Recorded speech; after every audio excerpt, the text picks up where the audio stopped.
Fala, seu ilícito! Fala, sua ilícita! Tudo bem com você? Seja muito bem-vindo, seja muito bem-vinda ao Discursos e Fatos, um canal de análise dos diversos discursos e fatos que permeiam o meu, o seu, o nosso cotidiano. E no vídeo de hoje falaremos sobre Branca de Neve, ou melhor, Latina de Neve, e os 7 anões, ou melhor, os 7 CGIs, e como a cultura woke, e como essa é uma das principais razões do perecimento, da queda, do fim da cultura woke. Se você não sabe, está caindo de paraquedas agora neste planeta, foi lançado um remake da Branca de Neve e os 7 anões, em que a Branca de Neve é latina e os anões são feitos de CGI. E isso é tido como mais uma expressão da cultura woke, que é um neologismo de awake, que seria acordar, que seria acordar aqueles que estão daquela cultura, acordar a sociedade, acordar aqueles para quem é direcionada a mensagem, para que as pautas inclusivas, pautas de observar as minorias, pautas de movimentos sociais específicos e adoção de comportamentos específicos propagados por esse movimento, por essa cultura. E um dos pontos que a cultura woke bate muito é inclusão.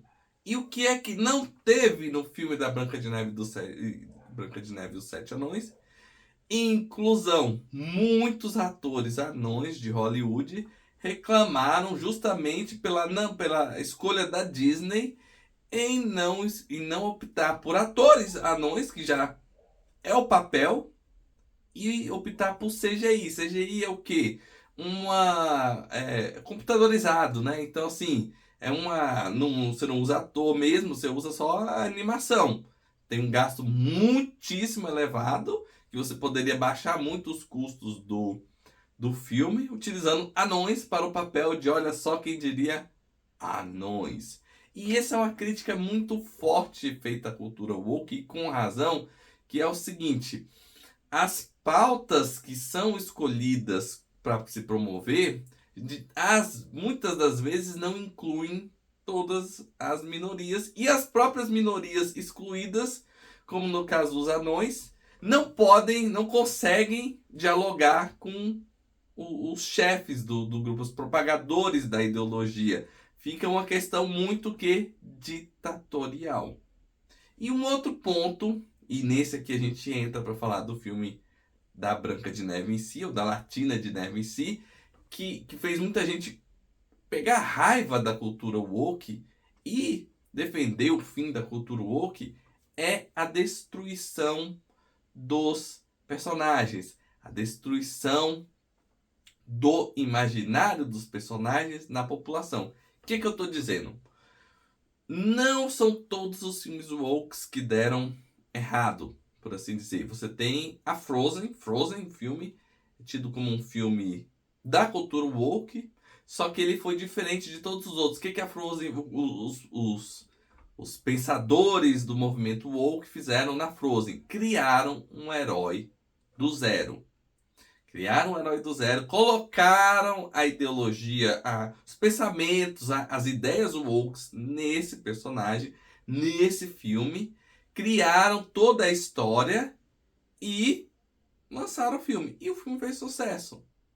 Então, assim, qual a maior crítica ao movimento woke na questão dos filmes? É que eles pegam personagens, os estúdios, né? Pegam personagens que já têm uma característica, uma história, uma sequência seja em gibi, animação, desenho, ele já tem uma personalidade. E aí do nada, o movimento woke vira o personagem como num outro filme, né, numa outra animação, descartando toda a história anterior dele, criando uma coisa completamente nova, mas com um personagem que tem todo um embasamento. E esse embasamento é contrário à criação nova do woke. E é por isso que as pessoas detestam muito, e com razão, os filmes wokes.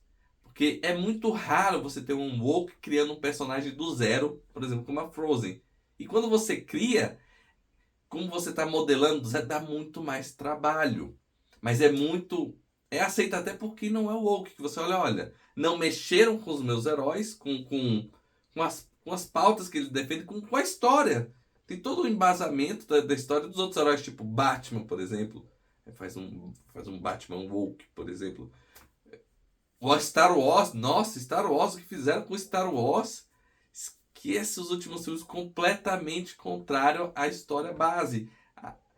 A origem, a forma, o paradigma, né, que como o mundo de Star Wars funciona. E por isso o fracasso, porque o estúdio pode ser o dono jurídico do personagem, da produção do dos filmes, da produção do que vai ser veiculado nas salas e streamers, né? Mas ele não é dono do imaginário. Ele não é dono do imaginário. O imaginário é o que é construído pelos diversos filmes num mesmo sentido, criando a personalidade, o tipo de ser do personagem, o jeito como ele interage. Isso os estúdios não têm propriedade. E quando esse imaginário é muito distorcido para pauta woke, assim, o que o personagem, o núcleo duro do personagem é distorcido pela pauta woke, as pessoas simplesmente não vão e não compram. E foi isso que aconteceu com Latina de Neve, né? E os Sete Anões de CGI.